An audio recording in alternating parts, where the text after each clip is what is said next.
Estamos ouvindo bem e também a tela também. Tá bom. Então, gente, como já foi apresentada, eu sou a doutora Lara, essa doutora Cristal, nós somos residentes de medicina de emergência, né? E vamos conversar com vocês um pouquinho sobre acidentes domésticos. Como a doutora Silvana já introduziu, as pessoas, principalmente nessa quarentena, estão passando mais tempo em casa, as crianças não estão indo para creche ou para escola, e isso precipita ter o maior risco e cuidado que as famílias também não estejam preparadas.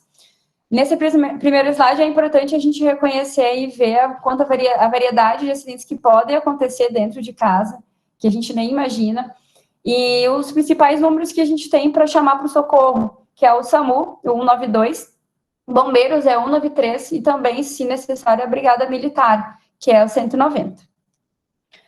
Inicialmente, então, como tema inicial, vou falar um pouquinho para vocês sobre queimaduras, tá? As queimaduras são classificadas, podem ser pela extensão ou pela profundidade.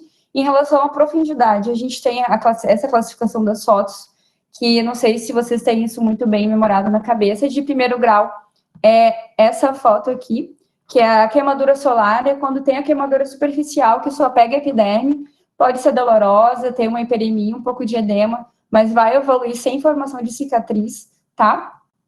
A de segundo grau superficial, essa é a queimadura que já tem um pouco de hiperemia e tem essa formação bolhosa, caracterizada principalmente pelas bolhas, tá? Pega a epiderme e também pega menos de 50% da derme. São queimaduras que também não deixam cicatriz, tá bom? E depois, dentro de segundo grau ainda, nós temos a queimadura de segundo grau profundo. Ela é um pouco mais rosácea, um pouco mais pálida, tá? São queimaduras que já deixam uma cicatriz e tem uma maior gravidade do que de primeiro e segundo grau superficial. De terceiro grau, nós temos essa foto aqui, bem caracterizada por essa região esbranquiçada. Essa região é caracterizada por ser indolor, tá? Pega mais de 50% da derme. E na outra foto, nós temos a lesão de 4 grau, que é quando acomete músculos, tendão, osso e também órgãos, tá? Nesse caso aí foi a mão. Em relação à extensão, eu sei que é uma coisa meio difícil para a gente decorar, mas é importante nós, como estudantes de medicina médica, termos em mente em relação à superfície corporal queimada que o paciente teve. E nessa figurinha a gente tem a regra dos 9, tá? Geralmente a cabeça 9%, os braços 18%, os braços 9%, o tórax frente e trás 18%, os membros inferiores cada um 18%, as mãos e região genital 1%. E por que eu falo isso? Porque se alguém na sua casa teve uma queimadura por água, por óleo, se você já olha para a queimadura e já vê que é uma queimadura de terceiro grau, de quarto grau, ou se é uma de segundo grau, mas bem extensa, mais que 10% do corpo, se você vê que pegou a mão, pegou o rosto, é uma queimadura circunferencial, pegou uma articulação, e você já considera essa queimadura como uma queimadura importante, que você já sabe que vai ter que levar para um atendimento médico. E também, além disso, queimaduras elétricas, queimaduras por produto químico. Se na hora da queimadura a paciente teve um trauma associado, ela caiu, bateu a cabeça, caiu, bateu algum membro, tá? E, inclusive, pacientes de alto risco são as crianças menores que 10 anos e os adultos maiores que 50 anos. Coloquei os exemplos aqui para vocês terem uma noção em relação à gravidade, tá? Na primeira foto, então, além da gente já saber que é uma criança, que é um paciente de alto risco, já é uma queimadura que pega a articulação e tem de segundo grau superficial pelas bolhas e já tem de segundo grau profundo, tá? Então, é uma queimadura que precisa ter atendimento médico, essa criança precisa ser avaliada e muitas vezes está encaminhada para o centro de referência de trauma, tá bom? De centro de referência de queimados. Em contrapartida, nessa outra foto, a gente já vê uma lesão superficial de primeiro grau, que não chegou a pegar nem a mão inteira, é uma lesão que pode ser observada em casa, com os cuidados que eu vou falar, mas que precisa de um atendimento médico, mas não precisa ser exatamente naquele momento que implica um risco de vida imediato. Isso é importante vocês terem um pouco de noção para poder ajudar a definir e acalmar o familiar. E na figura de baixo, uma coisa muito comum que nós costumamos pegar no pronto-socorro é quando a criança puxa uma lençol, uma toalha que está em cima da mesa e cai uma caneca de água quente, de chá quente em cima. Essa lesão, além de ser em criança, que é alto risco, pegando face, que é a área mais acometida, pode pegar também lesão de via oral. e tem um alto risco dessas crianças evoluírem para um estridor, para uma falência respiratória, que ela precisa ser monitorada mais de perto. Então, se vê algum familiar em casa que você já sabe identificar que é uma lesão de alto risco, já sabe que tem que chamar por ajuda e levar para o pronto-socorro.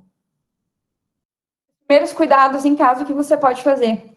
Se for uma queimadura pequena, como essa da mão, pode lavar com água corrente. Alguns lugares falam que não pode água fria, pode ser água morna mesmo da torneira, não necessariamente gelada, tá? Mas se for uma queimadura extensa, a gente recomenda não molhar, porque pode, como tem uma perda da pele, que é uma medida protetora nossa, se tu molhar aquele paciente, ele está mais exposto ao risco de ter hipotermia. Então, se for uma lesão muito extensa, a gente recomenda não molhar, cobrir com pano, um curativo estéreo mesmo, tá? E levar para o atendimento.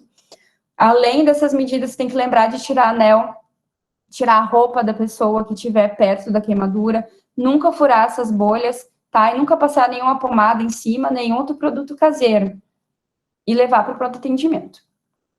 Como medida preventiva, eu deixei essa foto da criança, que são as principais vítimas, né? É importante só lembrar em casa, deixar o cabo da panela dentro do fogão, não deixar para fora, que é perigoso a criança puxar. Não deixar produtos inflamáveis ou objetos com água quente ou líquido quente perto do alcance da criança. Quando for dar banho, oferecer mamadeira, verificar sempre a temperatura da água antes de ofertar para a criança, que ela pode ter uma queimadura, mesmo que seja leve.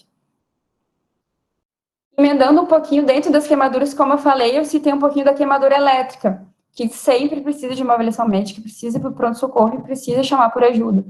E, tá, Lara, o que eu faço? Minha neném ou minha família estava em casa, enfiou o dedo na tomada, foi trocar uma lâmpada, tomou um choque, e o que eu faço? Primeira coisa que você tem que fazer, você não tem que ir e segurar a pessoa, não. Você vai pegar e desligar a fonte de energia. Você vai procurar o disjuntor que tem no apartamento ou da casa, vai desligar a energia. Lara, não achei, o que eu faço? Ainda está tomando choque. Você vai pegar e vai tentar se proteger. Vai pisar em cima de um livro, um material isolante, um sapato de borracha, por um cabo de vassoura, você vai tentar afastar essa pessoa da fonte de energia, de corrente elétrica, afastar esses cabos para lá. Imediatamente já vai ligar depois para o SAMU, tá? E o que você precisa ter ideia de informação que é importante quando você está passando caso, ligando por ajuda, ainda mais a gente que é da área médica, é saber por onde entrou e por onde saiu. Porque para a corrente elétrica fazer um circuito no corpo, esse circuito tem que formar um circuito fechado. Funciona como se fosse uma bateria, um circuito de lâmpada, assim. Ele entrou por uma região, ele tem que sair por outra. E dependendo de onde entrou, o paciente recebeu essa carga elétrica, como vocês podem ver nessa foto, ela pode entrar no pé e pode ter o ponto de saída na cabeça. E nesse trajeto inclui o coração. Entrou num braço, saiu na outra perna, também pode incluir no coração. Um braço, um para o outro, coração, e pode também passar de uma perna para outra sem passar pelo coração. Isso é importante porque quando a corrente elétrica tem esse caminho pelo nosso corpo, o paciente tem o maior risco de ter alguma fibrilação ventricular. Então, mesmo que externamente ele não tenha uma ferida muito grande, nada que te chama atenção, é um paciente de alto risco e que precisa ter atendimento médico imediato, tá? É importante ter noção também em relação à voltagem. A gente considera um choque por alta voltagem acima de 10.000 volts, que são geralmente o choque por poste elétrico, tá na sua rua, um fio soltou, passou e deu choque em uma pessoa, é um choque de alta carga, tá? Uma curiosidade também, mas uma coisa importante, em relação aos tipos de corrente alternada ou corrente contínua, é uma coisa a mais que a gente deixa mais para o pessoal da engenharia, a gente não tem muita experiência nem conhecimento sobre isso, mas é sabido que as correntes domiciliares, a corrente elétrica do domicílio da sua casa é a corrente alternada, ou seja, a intensidade e a voltagem que transmite o pulso elétrico não é contínua, ela é variável. Então, isso já foi visto que tem o maior risco de gerar uma arritmia cardíaca no paciente. Então, é importante também saber a duração, quanto tempo que a pessoa ficou tomando choque, se foi 1 minuto, se foi 5 minutos, se foi 10 minutos, tá? Se ela estava molhada ou com a pele seca, porque a pele seca tem uma maior resistência para a condução do impulso elétrico. Então, se ela, por isso que quando está com a pele molhada ou está em contato com a água, transmite muito melhor o impulso elétrico. Uma coisa importante, por isso também que eu coloquei a foto desse músculo, se a pessoa tomar um choque pela mão, na mão, os músculos flexores da mão, eles têm uma maior gera uma tonicidade maior, a gente chama até de tetania muscular. Pode acontecer nesses pacientes, eles terem uma contratura muscular e os músculos flexores contraem muito mais do que os extensores. Então, essa pessoa pode ficar agarrada e segurar e realmente não conseguir sair por causa dessa tonicidade muscular aumentada pelo choque, tá? Na foto aqui do lado, a gente tem um caso de uma criança que a mãe deixou o carregador na tomada e ela pegou o carregador no fiozinho e colocou na boca. Essa criança chegou a ter um choque, vocês podem ver. Então, são coisas que nós podemos fazer para prevenir dentro de casa e temos que ter maior atenção, principalmente quem tem criança em casa. Colocar aquele protetor de tomada, quando for trocar uma lâmpada, desligar o disjuntor de energia. Quando estiver no chuveiro, tem que desligar o chuveiro para depois mudar a temperatura, evitar ter tomadas fora em ambiente externo, porque pode chover, pode entrar água e é mais propício da pessoa tomar um choque. Agora a gente vai falar um pouquinho sobre sangramento nasal. Sangramento nasal é uma situação bem comum que a gente vê bastante, principalmente quando o clima está seco, muita gente apresenta assim, sangramento nasal de repetição. E as principais causas que a gente tem relacionado com sangramento nasal são deformidades anatômicas, corpo estranho, que é mais comum em criança, que coloca feijão, coloca arroz no nariz, algum tumor ali intranasal que pode ulcerar e causar um sangramento, medicamentos nasais, como corticoide tópico, mas também temos medicamentos que não são nasais, como anticoagulante, antiagregante, alguma cirurgia, um trauma que tenha causado alguma lesão ali na narina, hipertensão e má nutrição. Quando a gente tem um paciente que tem sangramento nasal, o que a gente tem que fazer? A gente tem que tomar muito cuidado com o posicionamento desse paciente. É muito importante a gente colocar o paciente sempre sentado e com a cabeça inclinada para frente. Por quê? Porque com isso a gente vai evitar que o sangramento volte e a gente vai evitar que essa pessoa degluta o sangue, que ela engasgue, e a gente sempre vai comprimir a narina por cerca de 10 a 15 minutos para tentar evitar sangramento. A gente pode usar também água gelada ou compressa gelada. Por quê? Porque o gelo, ele é um vasoconstrictor. E aí, com isso, vai reduzir o sangramento. O que a gente não deve fazer? Eu acabei de falar que o gelo é vasoconstrictor. Então, a água quente, ao contrário, ela é vasodilatadora. Então, a gente tem que evitar banho quente e evitar que a pessoa ingira alimentos quentes. A gente não pode deitar a cabeça e nem inclinar a cabeça para cima, porque com isso a gente vai fazer com que o sangue volte e a pessoa pode engasgar com esse sangramento. Se tiver um corpo estranho ali, às vezes a gente fica tentado a tentar tirar, pegar uma pinça para tentar puxar o corpo estranho. Só que a gente não pode fazer isso, porque com isso a gente pode acabar lesando a mucosa e aumentando o sangramento. E se por acaso formar um coágulo ali no local, a gente não pode remover, porque muitas vezes o coágulo que está impedindo que aumente o sangramento. Então, se a gente remover o coágulo, pode ser que volte a sangrar. Como eu disse lá no começo, a gente tem várias causas de sangramento. Tem muitas pessoas que sangram o nariz porque simplesmente o clima está mais seco. E com isso, assim, elas têm um sangramento autolimitado que logo se resolve. Então, não é todo sangramento nasal que a gente precisa buscar emergência. Quando que a gente tem que levar o paciente na emergência? Quando o sangramento durar mais de 30 minutos, quando tiver a presença de algum corpo estranho na narina, quando o paciente tiver uma fraqueza, uma tontura, porque isso indica que ele já perdeu um volume maior de sangue, quando tiver um trauma com possível fratura nasal, que aí nesse caso a gente precisaria de uma avaliação de um otorrino, um sangramento de grande monta ou de repetição, ou quando o paciente usa anticoagulante ou antiagregante. Agora eu vou falar um pouquinho sobre engasgo. O engasgo é quando a gente tem alguma coisa bloqueando a nossa via aérea. Pode ser um corpo estranho, pode ser um alimento sólido, pode ser um líquido. Temos várias condições que podem causar o engasgo. E a gente pode dividir o engasgo em leve e o engasgo intenso. O engasgo leve é quando o paciente ele ainda consegue conversar, ele consegue tossir, ele ainda está respirando bem. Nesse caso, a gente não precisa intervir. O que a gente vai fazer? A gente vai ficar do lado do paciente vigiando para ver se não vai evoluir para um caso mais grave.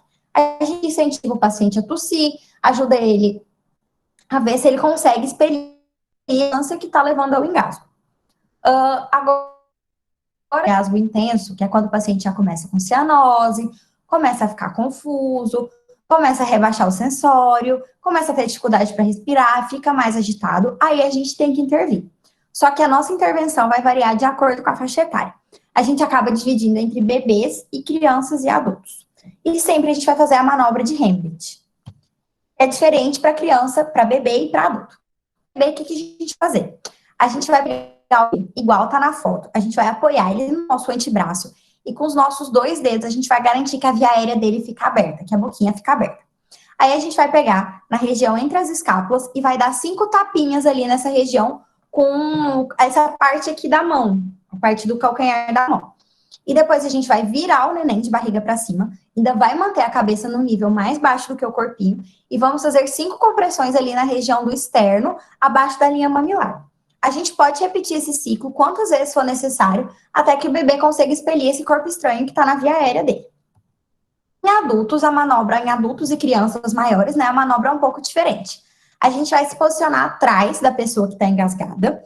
A gente pode estar em pé ou ajoelhado, isso vai depender da altura da pessoa, da nossa altura, de uma posição que fique mais confortável ali para a gente fazer a manobra. A gente vai fechar as nossas 2 mãos e a gente vai colocar elas abaixo do processo tifoide da pessoa. A gente vai fazer compressões rápidas e fortes, que a gente vai apertar, vai conseguir para dentro e para cima. Então, a gente vai apertar e jogar para cima para tentar tirar, expelir esse corpo estranho. A gente também, nesse caso, pode fazer a manobra quantas vezes for necessário até expelir o corpo estranho. No caso do paciente estar irresponsivo, a primeira coisa que a gente vai fazer é chamar o SAMU, chamar o 192, e aí depois a gente vai ver se a pessoa está respondendo, se ela respira ou não. Se ela não estiver respirando, não estiver respondendo, ou estiver só com gasping, a gente vai começar a RCP. O que é importante a gente saber aqui, nesse caso, a gente não precisa avaliar o pulso do paciente, tá? A gente vai avaliar só a respiração. Se ele não estiver respirando, a gente já começa a RCP. Igual a RCP nos outros casos, 30 compressões para 2 ventilações, e na hora que a gente for abrir a via aérea para ventilar, se a gente vê que o corpo estranho está ali fácil de ser removido, a gente tenta remover. Mas se ele estiver mais profundo, não conseguir visualizar, a gente não vai ficar tentando enfiar a mão lá para remover, só se ele estiver bem superficial e fácil de tirar. E enquanto o socorro não chega, continua fazendo RCP no paciente. Agora um pouquinho sobre afogamento. Afogamento é uma situação bastante comum, que a gente vê muito em criança, que muitas vezes elas não sabem nadar, criança pequena, e quando é caso de adulto, a gente vai ver mais quando? Quando o adulto fez alguma ingestão de alguma substância alcoólica, fez uso de alguma droga, ou quando ele está em algum lugar que tem correnteza, tipo rio e mar. Primeiro, a gente tem que tentar evitar que tenha esse afogamento. Então, o que a gente pode fazer para evitar? Criança, perto de água, tem que ter um adulto responsável perto. Criança não pode ficar sozinha em nenhuma circunstância perto de água. E a gente tem que tentar sempre deixar a criança já com boia, tá? Independente do adulto estar perto ou não, criança com boia. Se tiver num clube, num rio, num mar, em algum lugar que tenha salva-vidas, a gente tenta nadar onde tem o salva-vida. É uma pessoa que está treinada para te ajudar se acontecer alguma coisa. Em casa, se tiver piscina, se tiver algum poço, sempre colocar um cercadinho em volta. Que aí com isso a gente vai evitar que a criança entre lá sozinha. E sempre, quando possível, ensinar a natação para a criança desde pequena. Tá. Se a gente não conseguiu prevenir, aconteceu o acidente, a pessoa está afogando. O que a gente faz? A primeira coisa que a gente faz é reconhecer o afogamento. Primeiro, ou a gente vai ter uma pessoa com um nado errático ali, nadando, que a gente chama de nado cachorrinho, né? Ou ela vai estar de bruço na água sem conseguir se virar. A primeira coisa que a gente vai fazer depois que a gente reconheceu que alguém está afogado é pedir para uma pessoa chamar o bombeiro, ligar para o 193. Depois disso, a gente vai tentar ajudar a pessoa. Só que, como em qualquer situação de trauma, de acidente, a gente sempre tem que prezar a nossa segurança primeiro. A gente não pode se atirar para salvar essa pessoa sem garantir que a gente esteja seguro também. Então, o certo é a gente tentar salvar a pessoa sem entrar na água. Então, o que a gente pode fazer? A gente pode jogar um flutuador, a gente pode pegar um cabo de vassoura, ver se a pessoa segura, jogar uma corda, ver se a pessoa segura. Se isso não resolver, a gente só vai entrar na água se a gente se sentir 100% seguro para entrar na água. Se não tiver seguro, a gente não entra. E uma dica importante, se a gente for tentar salvar uma pessoa que está afogada, a gente tem que ir por trás da pessoa e abraçar a pessoa pelas costas. Por quê? Porque se a gente for pela frente, a pessoa está meio desesperada, meio angustiada, ela vai ficar batendo os braços. Isso para tentar se salvar. É uma questão de instinto. Então, se a gente for por trás, a gente evita que ela vá com a mão em cima da gente, tá? E uma coisa, igual qualquer situação de trauma, se tiver suspeita de trauma de cervical, a gente tem que tirar a pessoa numa prancha rígida e usar colar cervical. Se a pessoa, quando a gente tirou, não tiver responsiva, a gente pode começar a RCP. e até chegar ao socorro. Se a pessoa estiver acordada, sim, e a gente tiver condições de deixar a pessoa de lado, é melhor deixá-la de lado, porque com isso a gente evita que se ela vomite a água que ela engoliu, que ela aspire. Então, a gente vira ela de lado, porque se ela for vomitar, ela vomita para fora, no chão. E a gente sempre tem que levar a pessoa afogada para o pronto-socorro para fazer uma avaliação maior, para ver se o paciente tem que ficar monitorizado, para ver se ele tem que ir para UTI, para ver se tem que fazer alguma medida a mais. Sempre que tiver um afogamento, tem que encaminhar o paciente para o pronto-socorro. Eu vou falar um pouquinho para vocês agora sobre intoxicação exógena, tá? Coloquei esses dados do Sinan só para vocês terem uma noção como é frequente aqui do Rio Grande do Sul nos últimos 2 anos, e a maioria das taxas de intoxicação é medicamentosa. Logo em seguida, os agrotóxicos, tá? Que para vocês realçarem a importância, então, de prevenção e de ter cuidado com essas medicações. A intoxicação, ela pode ser intencional, que é quando a pessoa faz isso com a intenção de ter um dano nela mesma, ou acidental. E ela pode ser principalmente por 3 vias: por contato na pele, por inalação de fumaça, ou mesmo de agrotóxico, um trabalhador que trabalha na lavoura, aplica pesticida, tá? Outra mesmo de ingestão.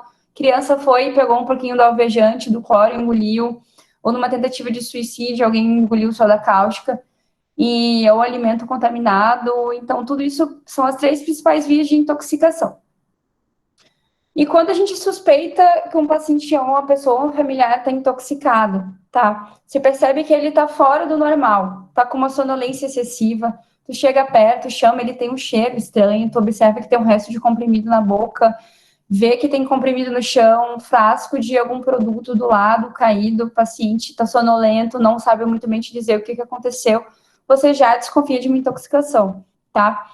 E o que a gente tem que observar quando você desconfia que teve uma intoxicação? O tipo de substância, tá? Qual foi a via de intoxicação, quanto ele ingeriu e o tempo de ingesta. Por exemplo, encontrei, sempre quando suspeita de intoxicação tem que ligar para o SAMU, ou principalmente ou para o centro de intoxicação, que precisa passar por uma avaliação médica. Então, o que você vai falar quando passou o caso? Encontrei aqui minha irmã, minha tia caída no chão, tá um pouco sonolenta, não sabe o que aconteceu. A última vez que ela foi vista bem foi há 1 hora atrás, ela estava conversando, falando, encontrei 3 cartelas de comprimido aqui de clorpromazina. Tá ótimo, que a gente já consegue passar qual foi o medicamento, mais ou menos qual a quantidade ingerida, quanto tempo da ingesta se faz. Isso é muito importante para o médico, para o SAMU avaliar qual medida de descontaminação vai ser feita e qual substância foi feita, tá?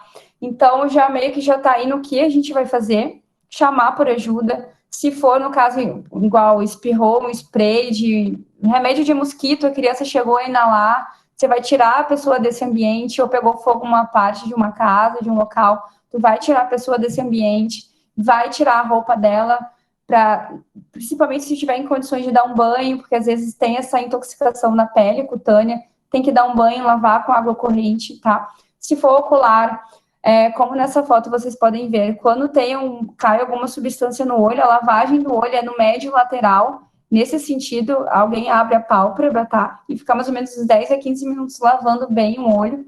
Se for criança, principalmente, pegou um comprimidinho achando que é bala, ou pegou um pouquinho de cloro, tem um pouquinho da substância na boca, tu vai abrir, vai tentar tirar, vai lavar. Mas quando é adulto, ou você não consegue ver a substância, ou já engoliu, não adianta. Se induzir a vômito é pior. Então, não se deve induzir vômito, não se deve dar leite, não dar outra substância para tentar neutralizar o agente, tá bom? O mais importante que precisa é passar por uma avaliação médica. Tem que ligar para pedir ajuda. E as principais formas de prevenção, como as crianças são os principais alvos, assim, né? A gente tem que nunca falar para a criança que remédio é uma balinha, vou te dar uma balinha para ele tomar, porque ele acaba achando que é uma balinha mesmo e quando vem, ingere vários comprimidos de dose tóxica, tá? E pode levar a um quadro clínico grave também. Manter os produtos de limpeza, os remédios fora do alcance da criança, lacrados, bem fechados. Não usar um frasco de água para guardar cloro, para guardar algum produto de limpeza. Você pode acabar se confundindo, a criança pode pegar achando que é uma coisa e é outra, e pode acabar tendo uma intoxicação. E quando a gente pensa em sinal de alerta, se você vê que a pessoa tem indícios que ela tomou, tá? Ou mesmo intoxicação alcoólica, a pessoa tá tendo dificuldade para respirar, desmaiou, tá vomitando várias vezes, teve uma crise convulsiva, tem que ligar logo para o SAMU, levar logo para o atendimento médico, tá bom? Em relação um pouquinho... Posso fazer um comentário bem breve? Pode. Assim, só quanto a isso, né? A gente, lembrando que aqui no Rio Grande do Sul nós temos o Centro de Informações Toxicológicas, né? Que é o CIT, então dá para procurar o telefone. Eu acho que todo mundo deve ter esse telefone no seu. Eu deixei ali na frente, nós na frente eu vou mostrar o telefone. Tem os telefones, mas assim, acho que todo mundo deve ter anotado isso no seu contato, né? No celular. É um telefone importante, às vezes a gente fica naquele limite, assim, para saber uma dúvida, assim, que é limite, tá para fora, tá em algum local mais distanciado de um centro urbano, tu tem alguma dúvida, liga para o CIT, eles vão te dizer, não, esse caso tem que ir para o hospital, esse caso é assim, sabe? Sei que vocês vão entrar em animais agora peçonhentos, e o CIT também ajuda muito nisso, sim. né? Então, vou deixar vocês continuarem. Desculpa. Tá. Não, menina. Eu vou passar o telefone, vou chegar no telefone do CIT. Então, em relação a animais peçonhentos, nunca faça isso nessa foto que esse cara fez. O que você tem que suspeitou de uma picada, estava no quintal, um familiar sentiu ou dormiu e acordou com uma dor, uma hiperemia no braço, não sabe o que foi. Uma das coisas que você precisa saber quando for ligar para o CIT ou for levar para o pronto atendimento para o familiar é saber qual o local que foi a picada, tá? Mais ou menos o horário que foi picada, assim, foi às 3 horas da tarde, ou eu dormi, não sei que horas que aconteceu. O que a pessoa estava fazendo quando foi picada? Se ela estava cortando cana, se ela estava mexendo em plantação de banana, se ela estava no quintal, no meio de madeira, mexendo com bota, estava calçando um sapato. Se ele chegou a ver o animal, a maioria não consegue identificar o animal, mas quando consegue, é importante levar, mesmo que seja morto, dentro do saco plástico, ou tirar uma foto em casa, para mostrar para a gente ir para o sítio, para a gente poder conseguir identificar o que a pessoa sentiu na hora do acidente, se ela não sentiu dor, ou se ela sentiu muita dor, e se tem alguma comorbidade ou algum problema de saúde, tá? Eu coloquei essa fotinha da criança e do idoso, porque eles são os principais pacientes a ter um quadro clínico mais grave no caso de intoxicação e acidente para animal peçonhento. É uma coisa que a gente tem que sempre ter em mente, tá? E lá é tirar uma foto, não uma selfie, né? Que nem o... uma selfie com a cobra, não dá, né? Adorei o slide. E não levar uma cobra viva, gente, pelo amor de Deus. Preferência, não. Então, quando a gente suspeitou, não viu o animal, ou vi, não vi, o que tu faz em casa? Tu vai lavar com água e sabão corrente mesmo, tá? Vai deixar esse membro em repouso, deixar o membro elevado, porque também se for acidente de cobra, para poder evitar e diminuir e melhorar a regressão do edema. Levar para a vítima para o ponto de serviço de saúde mais próximo para ser avaliado, tem que ir com a suspeita de animal peçonhento. E se é longe, igual a Silvana falou, está numa área rural, liga para o centro de intoxicação, que eles vão dar as orientações primárias e ajudar a descartar os casos que não. O que você não deve fazer em casa, nunca, torniquete. Ou pensar, estou no interior, minha avó falou que se a gente consegue chupar ali, a gente vai tirar o veneno fora, ou se eu prender o braço, vai impedir que o veneno se espalhe para o corpo, nada disso, isso não. Isso é cultura popular, a gente não deve aconselhar isso, também não passar álcool, jogar álcool em cima, pomada, nem nada disso, tá bom? Vou falar um pouquinho, comentar com vocês um pouco sobre alguns animais peçonhentos, tá? Dentro das aranhas, a gente tem a aranha marrom, ela parece ser bem pequenininha, inofensiva, tá? Mas ela costuma ficar escondida, são animais noturnos, se escondem dentro de sapato, dentro de roupa, tá? Ela pode ter uma apresentação clínica só cutânea, que pode ter só um edema e uma hiperemia, mas ela pode evoluir para a forma cutânea hemolítica, que esse edema vai piorando e começa a surgir necrose hemorrágica, como vocês podem ver no dia 6. E essa necrose pode ter necrose de músculo, pode precisar de uma avaliação de cirurgia, debridamento. Então, é um acidente grave. Pensou em picada de aranha, se você não conseguiu identificar, tem que levar para atendimento para pelo menos para os quadros mais graves serem descartados. Um outro tipo de aranha também que a gente vê, a armadeira, é a foneutra. Ela é a gente fala que é uma aranha agressiva, sim, porque quando ela se sente ameaçada, ela tem essa postura, ela se arma toda. Ela é muito comum em trabalhadores em caixas de bananas, pode ver que ela gosta, é um lugar que ela é mais encontrada. E o paciente vai chegar para você com essa cara dessa foto, gritando de dor. Então, uma característica do acidente por foneutra é muita dor local, tá? E precisa ser avaliado, porque, claro, quando é animal peçonhento, tem que ter uma avaliação médica para ver se vai fazer ou não soroterapia, variando cada caso, tá? Falando um pouquinho agora de escorpião, no Brasil, principalmente, a gente tem esses dois tipos, que é o Titus cerulatus e o Titus baiensis, que é o escorpião amarelo e o marrom. No acidente escorpiônico, por isso que eu falo é importante perguntar o que a pessoa estava fazendo e o momento do acidente. Porque se a pessoa estava no meio do entulho, mexendo numa obra, mexendo na madeira, só onde os escorpiões adoram se esconder. E adoram ficar em local fechado, escondido, tá? Então, às vezes, foi pegar alguma madeira, sentir uma picada, era um escorpião. Tem algumas regiões do interior que costumam ter bastante escorpião. Então, é importante perguntar se naquele local costuma ter já. Porque eles sempre falam, cada dia aparece um escorpião aqui. Então, é importante a gente saber isso, tá? E o escorpião também pode evoluir com um quadro clínico muito grave, principalmente em crianças e idosos. E a principal manifestação de gravidade é a evolução para o edema de pulmão, insuficiência respiratória, tá? Então, acidente com animal peçonhento é um acidente grave. Se você suspeitou, precisa ter avaliação médica. Estou reforçando isso várias vezes para vocês ir frisando isso, tá? Em relação agora com o acidente com cobra, reunir só os principais tipos de cobras peçonhentas. A gente tem no Brasil a mais prevalente, a maioria dos acidentes é pela Bótropos, tá? Que é a jararaca. Depois tem a Crotalus, que é a cascavel. Tem a surucucu, que é a laquesis. E a micrurus, que é a cobra coral. Só para vocês saberem identificar mais ou menos quando você pensa com uma cobra peçonhenta ou com uma cobra não peçonhenta, tá? Isso é bem importante também. As cobras peçonhentas, ela tem o formato de cabeça triangular, como vocês podem ver. Tem esse olho elíptico, tem uma narina e tem a fosseta loreal, que é um órgão sensorial térmico. E costuma ter essa língua bífida, que ela consegue, pelo calor, sentir mais ou menos onde está presa. E só para vocês baterem o olho, mais ou menos, e ter uma noção de qual tipo de cobra é bem...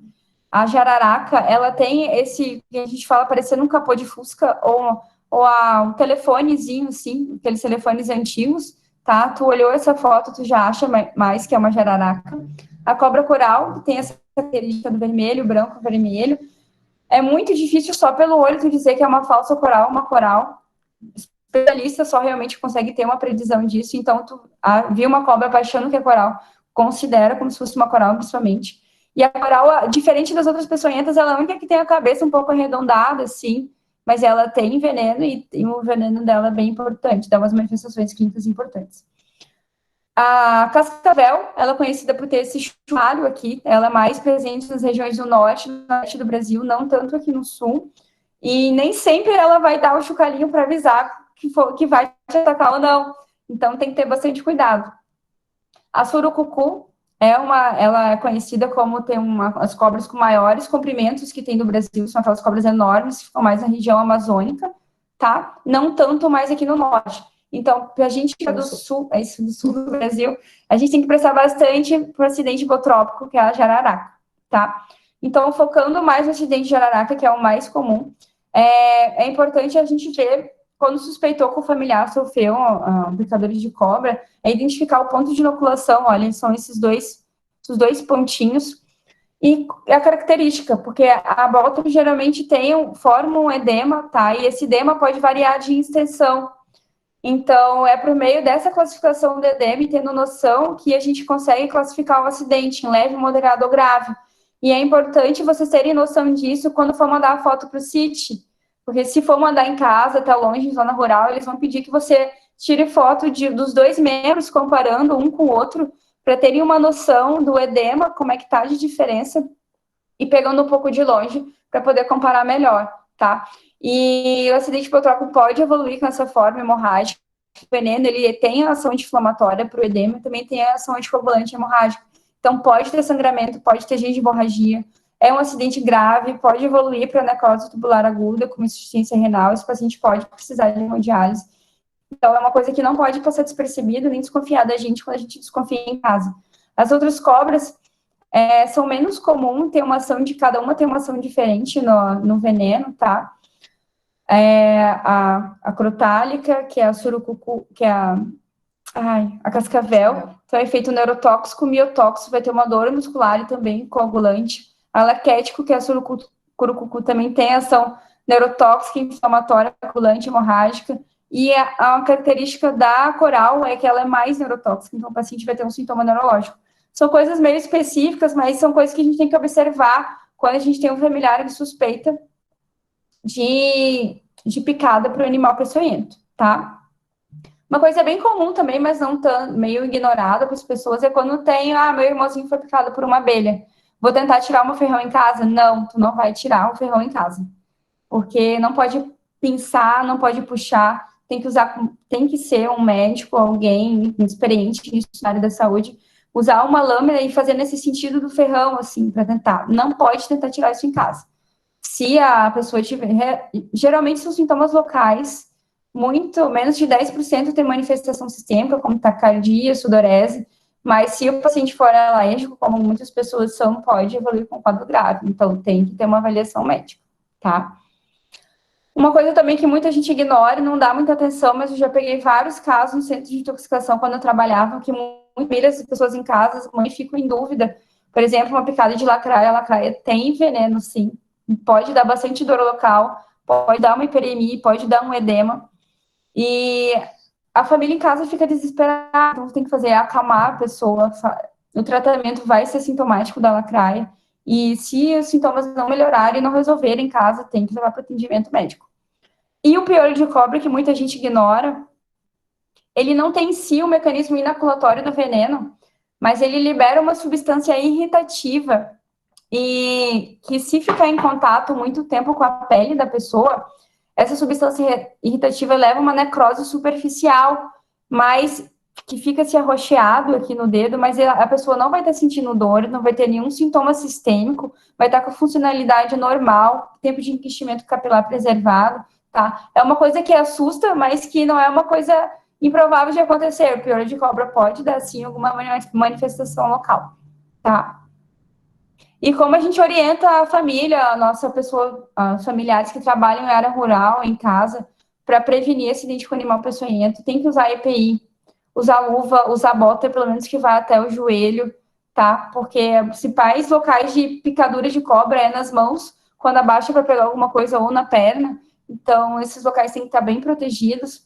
Tirar entulho de casa, tá bem orientado em relação, você sabe naquela região tem, verifica sempre o sapato ou a roupa antes de vestir, para ver se não tem nenhum inseto ou algum bicho, tá bom? E lembrar sempre de ligar para o CIT.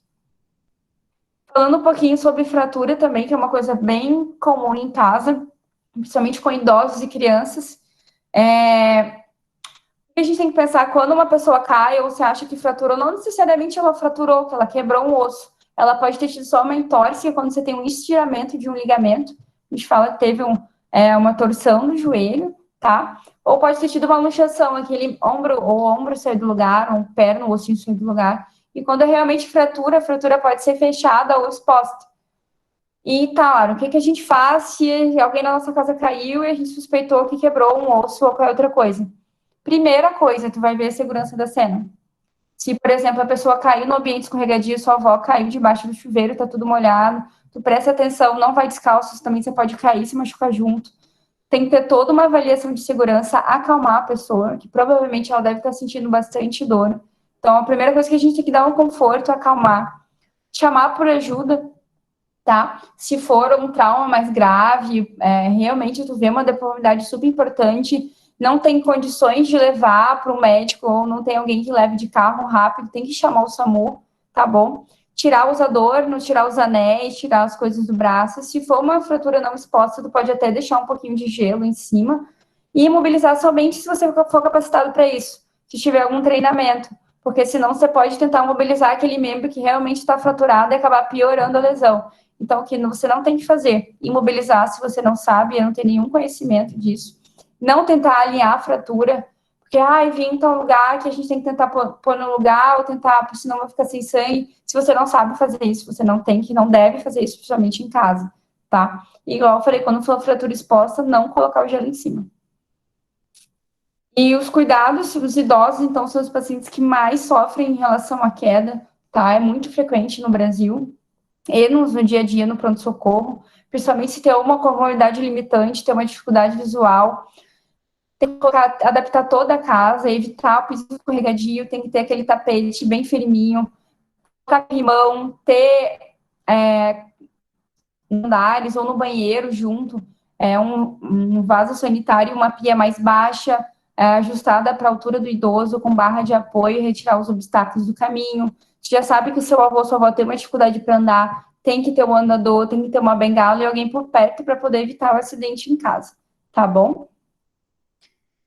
Agora a gente vai falar um pouquinho sobre ferimentos corto-contusos, que são bastante comuns em casa, principalmente ali na cozinha, quando a gente tá cozinhando, vai cortar uma carne, um vegetal, acaba cortando o dedo, ou ali pessoas que trabalham com serra, com machados. Então, a gente sempre tem que ver ali se é um corte superficial ou profundo. Superficial, ele vai pegar ali pele, subcutâneo e vai pegar no máximo o músculo. Se pegar mais profundo do que o músculo, aí a gente já considera um ferimento profundo. Se chegar a cometer algum órgão, pegar algum vaso importante ali, a gente já considera profundo. No ferimento superficial, o que a gente vai fazer? A gente vai lavar com água e sabão, lavar ali em água corrente, com água e sabão, cobrir com um pano limpo, sempre importante ser um pano limpo, e vai procurar atendimento médico, para a gente ver se precisa fazer sutura, se precisa fazer alguma outra coisa. Se o ferimento for profundo, a gente vai cobrir com um pano limpo. Se estiver sangrando muito no local, a gente tenta fazer uma compressão para ver se diminui o sangramento. E se for um ferimento em membros, o braço, perna, se possível, a gente tenta deixar o paciente com esse membro elevado, para tentar evitar, reduzir o retorno venoso e evitar a perda de sangue ali no local. Tem 3 coisas que são muito importantes a gente saber em todo ferimento corto-contuso. A primeira, quanto tempo aconteceu esse acidente? Porque a gente tem um ponto de corte de 6 horas. Esse acidente aconteceu há menos de 6 horas, a gente considera como uma ferida limpa, e aí a gente pode suturar. Se esse ferimento ocorreu há mais de 6 horas, aí a gente já considera ela como contaminada. Então, nesse caso, a gente não pode suturar. Se for um ferimento muito grande, a gente pode tentar aproximar bordas, e se for um ferimento menorzinho, a gente deixa fechar por segunda intenção. Ou seja, ele vai fechar sozinho ali com o tempo, a gente só vai tomando os cuidados, fazendo o curativo, e fecha sozinho. É importante a gente também saber como que foi esse ferimento. Se foi uma faca de cozinha, uma faca de serrinha, se foi uma tesoura, se foi um facão, porque isso pode influenciar ali no corte. Porque às vezes a gente vê um corte pequenininho ali, um furinho pequenininho, mas às vezes foi um espeto ou alguma coisa assim, então a gente sabe que foi um ferimento mais profundo. E assim, a gente sempre tem que perguntar o status vacinal do paciente em relação ao tétano, porque é muito importante, sempre que tiver um acidente, um ferimento corto-contuso, a gente tem que ver a vacinação do tétano. No próximo slide, eu coloquei uma tabela, eu vou explicar para vocês direitinho sobre como funciona essa questão da vacinação do tétano. Uma coisa muito importante, a gente vai lavar o ferimento sempre com água e sabão. A gente nunca vai passar álcool, não vai passar pomada, não vai passar café, não vai colocar açúcar, não vai soprar e sempre cobrir com panos limpos. Em relação ao tétano, o que é sempre importante? A gente ver se o paciente tem o esquema vacinal completo do tétano ou não. O esquema vacinal são com 3 doses, tá? Se o paciente não souber ou não tiver as 3 doses, se for um ferimento limpo, a gente vai fazer só vacina. Se for um ferimento contaminado, a gente vai fazer vacina e imunoglobulina. Se ele tiver as 3 doses, o que vai influenciar é o tempo. Se a última vacina for há menos de 5 anos, em nenhum caso a gente vai fazer vacina nem imunoglobulina. Se for entre 5 e 10 anos, a gente vai vacinar só se for um ferimento contaminado. E se a última dose for há mais de 10 anos, a gente vai vacinar. Importante a gente ver que a imunoglobulina a gente só vai fazer quando for um ferimento contaminado e um paciente que não sabe ou não fez o esquema completo. Se o paciente tiver o esquema completo, ou a gente vacina ou a gente não vacina. Não vai usar imunoglobulina. Agora eu vou falar um pouquinho sobre mordeduras de animais, gato, cachorro, animais silvestres. É importante a gente lembrar que a mordedura é um ferimento aberto. Então, tudo que eu falei ali para a questão de ferimento corto-contuso, na verdade, quase tudo que eu falei para ferimento corto-contuso vai valer para mordedura. A gente sempre tem que saber há quanto tempo que foi, ali era com que instrumentos, né, que a gente tem que saber qual animal, e tem que saber o status vacinal do tétano também, porque aqui a gente também tem que fazer profilaxia para o tétano. O que muda é que, assim, o animal, quando ele morde, a flora da boca dele é cheia de bactéria. Então, é um ferimento já potencialmente contaminado. Então, a gente não vai suturar esse ferimento. Se for uma lesão muito grande, o que a gente faz é aproximar a borda, mas a gente não fecha totalmente ali a lesão, tá? É muito importante a gente identificar o animal, porque a gente precisa ver a questão da profilaxia da raiva, que eu vou mostrar nos próximos slides. E a gente sempre, sempre tem que procurar uma unidade de saúde. Mordedura de animal é igual procurar a unidade de saúde, porque a gente tem que ver a questão da profilaxia, tanto para o tétano quanto para a raiva. É muito importante isso, tá? Eu vou falar um pouquinho agora da profilaxia da raiva, que ela tem várias questões, assim, que a gente tem que levar em consideração. Se for um contato indireto ali, que o animal, tipo, lambeu pele íntegra ali, não teve nenhuma lesão, a gente lava com água e sabão e não precisa fazer nada. Se for um ferimento leve, o que é um ferimento leve?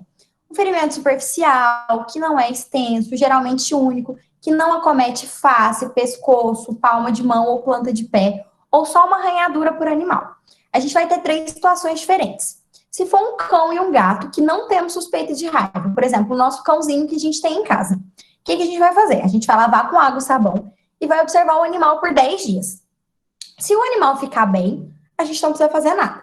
Mas se nesse tempo ele morrer, desaparecer ou se tornar raivoso, aí a gente vacina. Nos dias 0, 3, 7, 14 e 28, tá bom?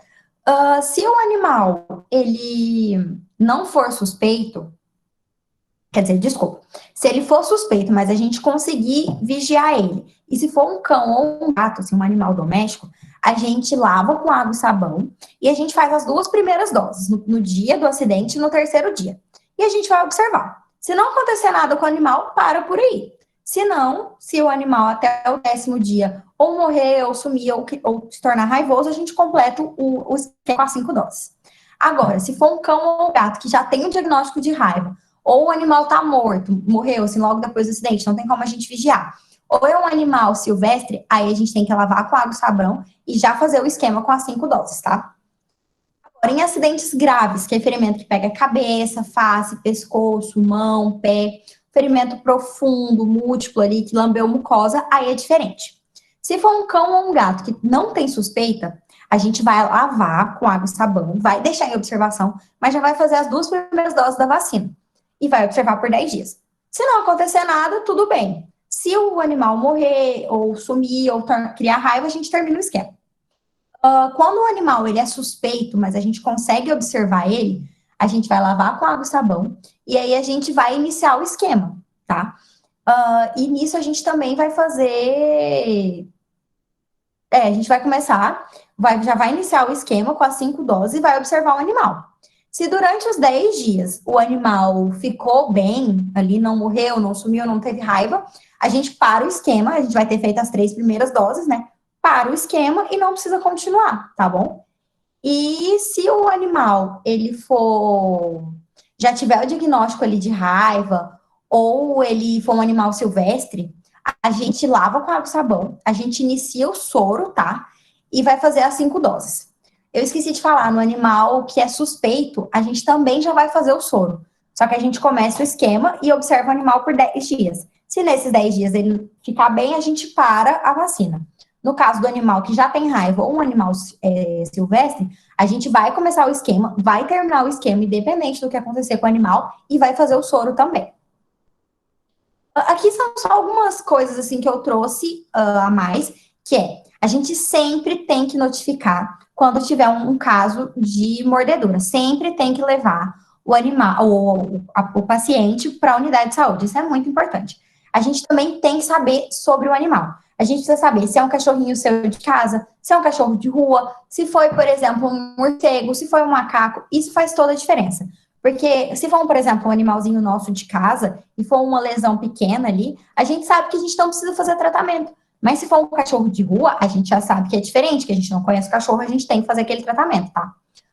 Uma informação assim que eu achei interessante, que quando a gente faz o soro, geralmente a gente vai infundir o soro ali na região que foi a mordida do animal, e se não der para infundir todo o soro ali na região, a gente vai fazendo um grupamento muscular, sempre diferente da vacina, tá? Isso vale tanto para o tétano quanto para a raiva. Se a gente tiver que fazer o soro e a vacina, sempre uma num braço, outra no outro, ou uma na nádega, outra na outra, nunca no mesmo músculo, tá? O soro, a gente só pode começar ele até a 3ª dose da vacina, ou seja, até o 7º dia. Se por acaso a gente perceber que precisa fazer o soro depois disso, ele não vai ter efeito. E outra coisa importante, assim, em relação ao morcego. Se, por exemplo, você dormiu, você acordou no seu quarto e viu um morcego dentro do seu quarto, pode ser que ele tenha te lambido durante a noite, pode ter alguma mucosa ali. Então, se você dormiu e acordou com um morcego do seu quarto, é um caso suspeito de raiva, tá? Tem que procurar a unidade de saúde para ver se precisa ou não fazer profilaxia. Mesmo se você vê que não tem nenhum arranhão, não tem nada, é importante você sempre procurar a unidade de saúde. Então, gente, isso era o que a gente tinha para falar hoje. Espero que com essa aula a gente tenha ajudado vocês um pouquinho mais, trazido informações novas que vocês não soubessem. Nessa parte de acidentes domésticos, a gente queria agradecer no nosso nome, no nome da doutora Silvana e da doutora Aline, e estamos aqui para tirar dúvidas ou qualquer outra coisa que vocês quiserem. Muito obrigada pela oportunidade.